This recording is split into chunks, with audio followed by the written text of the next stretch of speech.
This is the fourth video. I'm Jeff Fenster and Fenster and Cohen law firm, Plantation, Fort Lauderdale, Florida. I'm here in the fourth installment of my nursing home guide based upon my years of experience as a trial attorney in the nursing home and elder abuse area. What I wanted to discuss today on the nursing home guide was warning signs and things to do to protect your elder. First thing I wanted to discuss is Florida law and the kinds of things that we've been facing in Florida. Florida nursing homes are reviewed by the Agency for Healthcare Administration, which is very industry friendly. They're charged with the responsibility of finding nursing homes and enforcing the law that controls and protects the seniors. The government of Florida has done a great deal to disable the network to present seniors.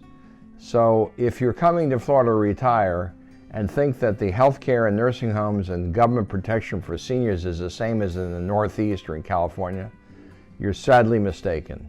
Our system of healthcare protection on behalf of governments has failed in South Florida and the whole state of Florida.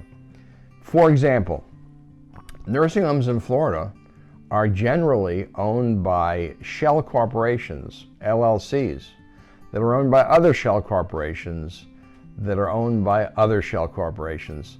The largest nursing home chain in Florida, for example, is Consulate Healthcare, but you can't find the name Consulate Healthcare in any of the 70 plus nursing homes that they own, because they're not required to have full disclosure.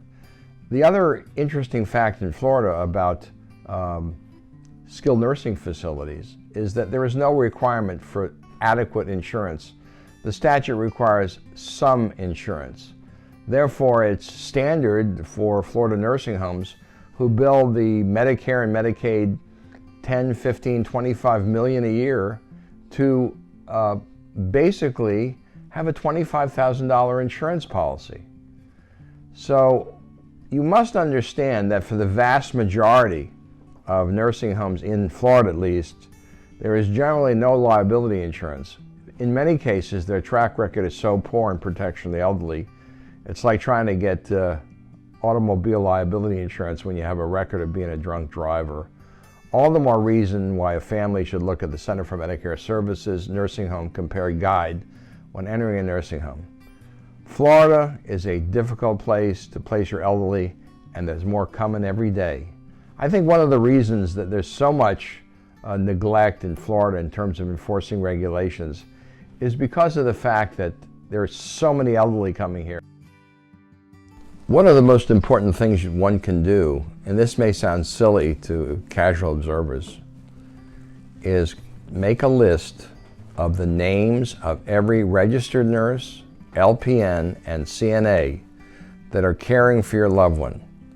The most common answer that I get after tragedies occur, a loved one dies in a nursing home, is who is the nurse that gave mom the wrong medication? Who was the nurse that didn't follow the plan? I don't know. She had a white shirt on. She had a nurse's outfit on. Get the names of the employees that are caring for your mothers and find out when, and your fathers, and find out when they're there. Document it. Some states allow you to have a mini cam within the facility. Florida does not. But if you can get away with it, you should have a mini cam looking at the care given to your folks during that period of time.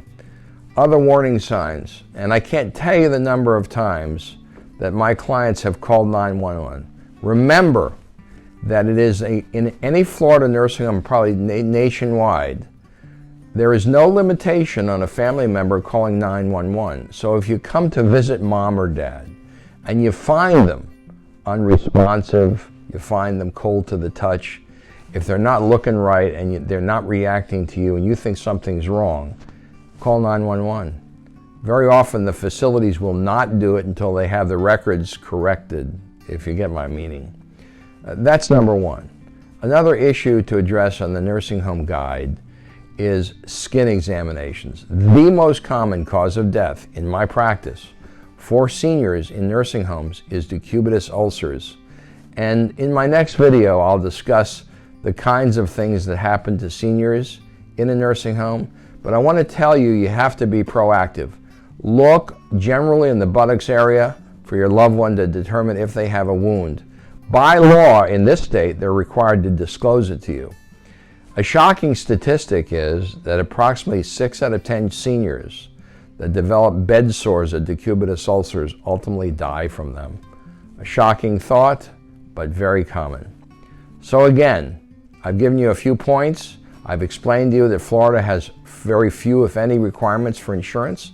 I've told you what you have to do to protect the seniors, and I can tell you that all these steps are important in protecting your loved ones in a skilled nursing facility or a hospital. In my next video at Fenster and Cohen, I'm going to explain the differences between bringing a legal action against an assisted living facility and a skilled nursing facility and a rehabilitation hospital. Fenster and Cohen Trial Lawyers, Plantation, Florida.